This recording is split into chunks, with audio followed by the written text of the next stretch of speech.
the first thing Alice Cullen ever saw was darkness. But she wasn't blind. She wasn't unconscious. She was aware of the endless black, like a void with no edges and a single haunting thought. This isn't where I'm supposed to be. Her visions had always been there, long before she became a vampire. She had been seeing things no one could explain since she was a child. Sometimes they were small, storms, visitors, glances. Other times they were terrifying, fractured images. Sounds with no source, faces she'd never seen, and each one pulled her further from the world she was trying to belong to. This is the story of Alice Cullen, the vampire who sees the future but couldn't remember her past. A girl who woke in the early 1900s with no memory of her name, her family, or her life as a human. Therefore, her only choice was to move forward. But what if moving forward meant walking through a nightmare? Alice was born Mary Alice Brandon in Biloxi, Mississippi around 1901. Her childhood was quiet at first, book-filled mornings and walks beneath magnolia trees. But strange things happened when Alice was around. Teacups tipped over moments before anyone touched them. Dogs barked at invisible things. Storms arrived out of a clear blue sky, and she always knew. It frightened people. Whispers followed her through church pews and grocery aisles. Neighbors called her cursed. Her mother tried to protect her, calling her sensitive. But Alice saw the fear in her eyes. Then her mother died, suddenly, mysteriously. Poison, some suspected. But no one proved anything. Her father was cold at the funeral, and when Alice's visions intensified, he used them against her. He called her mad, said she needed help, and so he had her committed. Inside the asylum, the world became sharp and colourless.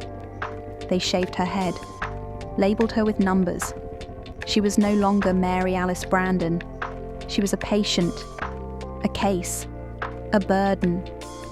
Doctors visited her room twice a day, jotting down every word she said. Sometimes they tested her. Cold water baths, electric probes, isolation. She saw visions even in the dark. She stopped trying to speak. The walls of the cell blurred into fog. Time became noise. But her visions never left her. They became the only constant. She clung to them like lifelines. Faces she didn't know, cities she'd never seen. A man, tall, blonde, scarred, always in the distance. His name was Jasper. And then she saw something worse, a tracker vampire named James. His bloodlust wasn't driven by hunger, it was a game. He hunted with pleasure, and she was next. One of the asylum workers, a vampire himself, felt it. Perhaps he had watched over Alice for months, waiting for the right moment. Perhaps he simply acted on instinct. He turned her before James could. She never saw him again. James killed him soon after. But in that instant, Alice's human life ended and her vampire life began. She awoke with no memories, no history. Her mind was blank, but her gift was brighter than ever. She saw futures stretch out in front of her like rivers of light, and through it all she saw Jasper. Therefore she ran. The world outside the asylum was raw and radiant. She had to relearn everything. How to speak, how to feed, how to move without shattering the world around her. She hunted animals, not people, drawn to something higher inside herself. She wandered the south, living in the shadows. She met others, loners, travelers, creatures like her.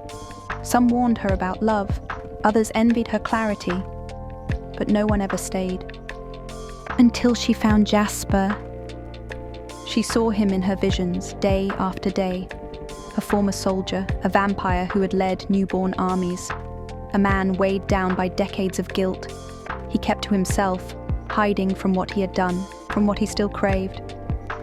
Alice found him in a small diner outside Philadelphia.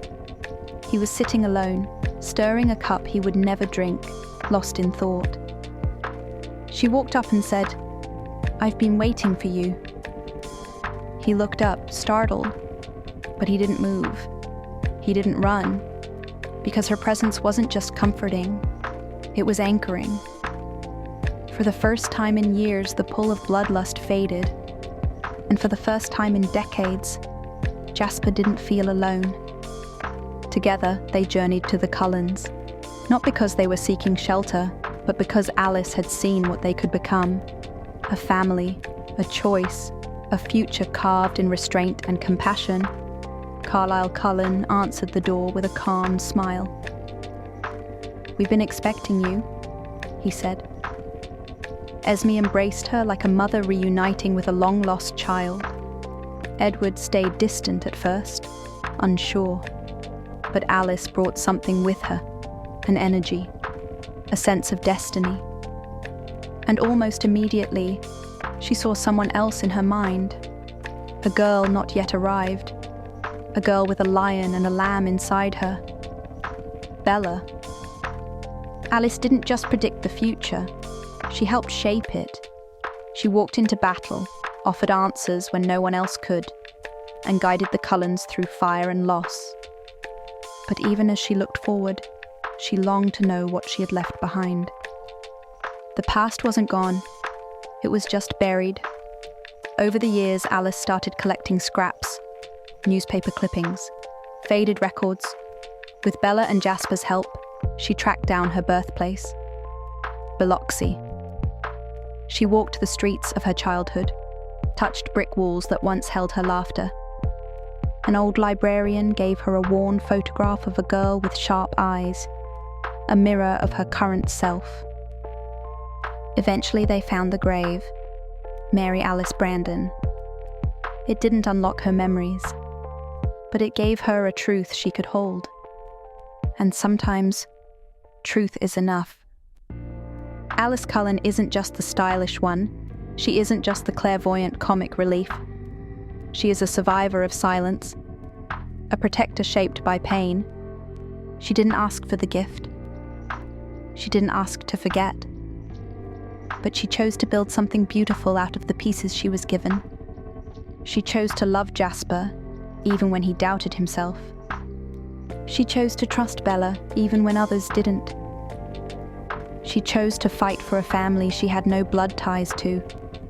And when the future wavered, when the Volturi came, when all seemed lost, it was Alice who stepped forward.